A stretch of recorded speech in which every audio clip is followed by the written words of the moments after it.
Hello everyone, সকলোকে স্বাগতম জনাইছো মোৰ অন্য এটা ভিডিঅলৈ। আজি ভিডিঅটোত মই আপোনালোকৰ লগত শেয়াৰ কৰিম মই পকা মিঠৈ কেনেকৈ বনাওঁ। বহুতৰে হয়তো খেলিমেলি লাগে, গুড়খিনি পাক খোৱাৰ টাইমত বহুতৰে খেলিমেলি লাগে। মোৰ প্ৰথমতে খেলিমেলি লাগিছিলে, কিন্তু গুড়খিনি প্ৰকৃততে পাক খাইছে নাই কেনেকৈ গম পাওঁ, মই কেনেকৈ টেষ্ট কৰোঁ আপোনালোকৰ লগত আজি ভিডিঅটোত শেয়াৰ কৰোঁ বুলি ভাবিছোঁ। সো যিসকলৰ খেলিমেলি লাগে ভিডিঅটো কিন্তু স্কিপ নকৰাকৈ শেষলৈকে চাব।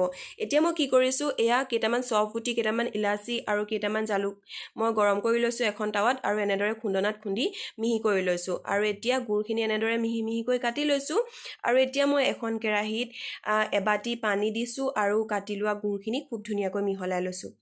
ইয়ালৈকেতো সকলোৱে জানে। এতিয়া মই ঘনে ঘনে লৰুৱাই থাকিম আৰু গেছৰ ফ্লেমটো মই মিডিয়াম ফ্লেমত ৰাখিছোঁ আৰু এনেদৰে লৰুৱাই থাকিম যেতিয়ালৈকে গুড়খিনি পাক নাখায়। গুড়ৰ পৰা অলপমান গুড়খিনি পাক খাইছে নিচিনা গোন্ধটো আহিছে। মই এতিয়া গুড়খিনি প্ৰকৃততে পাক খাইছে নাই টেষ্ট কৰোঁ, কেনেকৈ টেষ্ট কৰোঁ চাওক। এয়া এটা বাটিত মই অলপমান ঠাণ্ডা পানী লৈছোঁ আৰু গুড়ৰ টোপাল এয়া দি চাইছোঁ। যেতিয়া গুড়ৰ টোপালটো এয়া মৰ্টনৰ নিচিনা টাইট হৈ যায় তেতিয়া গম পাব যে গুড়খিনিত একদম পূৰা পাৰফেক্টকৈ পাক খাইছে। আৰু এতিয়া মই ইয়াত খুন্দি লোৱা গুড়াখিনি দি দিছোঁ আৰু 2 চামুচ মই ঘি দিছোঁ। আৰু এতিয়া ইয়াত ধুনীয়াকৈ পিঠাগুড়িবিলাক এনেদৰে মিহলাই ল'ম। মই কিন্তু এতিয়ালৈকে গেছৰ ফ্লেমটো একেবাৰে ল' কৰি দিছোঁ, অফ কৰি দিয়া নাই গেছটো। মই একেবাৰে ল' কৰি ৰাখি এনেদৰে পিঠাগুড়িখিনি মই গুড়খিনিৰ সৈতে মিহলাই লৈছোঁ। গুড়খিনি অলপমান যেতিয়ালৈকে টাইট হৈ যাব, পিঠাগুড়িবিলাক যেতিয়ালৈকে মিহলি হৈ যাব, তেতিয়ালৈকে মই এনেদৰে গেছৰ ওপৰতে কেৰাহীখনতে মই ধুনীয়াকৈ পিঠাগুড়ি আৰু গুড়খিনি মিহলাই ল'ম। যেতিয়া অলপ টাইট টাইট হ'ব তেতিয়া মই কি কৰিম, এখন কাঁহীত বা বহল পাত্ৰত এইখিনি ধুনীয়াকৈ কাঢ়ি ল'ম আৰু আটা মঠাৰ নিচিনাকৈ আকৌ পিঠাগুড়ি মিহলাই মিহলাই মঠিব লাগিব। আপোনালোকে চাই যাওক ভিডিঅ'টো শেষলৈকে মই কেনেকৈ কৰিছোঁ। আৰু আপোনালোকে কেনেকৈ পকা মিঠৈ বনাই কমেণ্টত কিন্তু জনাবলৈ নাপাহৰিব দেই।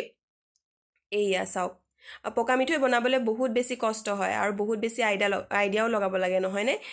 এয়া চাওক। আৰু কিন্তু গুড়খিনি কিনোতেও আপোনালোকে মন কৰিব মিঠৈ বনোৱাৰ ক্ষেত্ৰত গুড়খিনি অকণমান কি হয় আলতীয়া টাইপৰ কিনিব লাগে। মানে কিছুমান গুড়ৰো বেলেগ বেলেগ ধৰণৰ ভাগ থাকে নহয় জানো।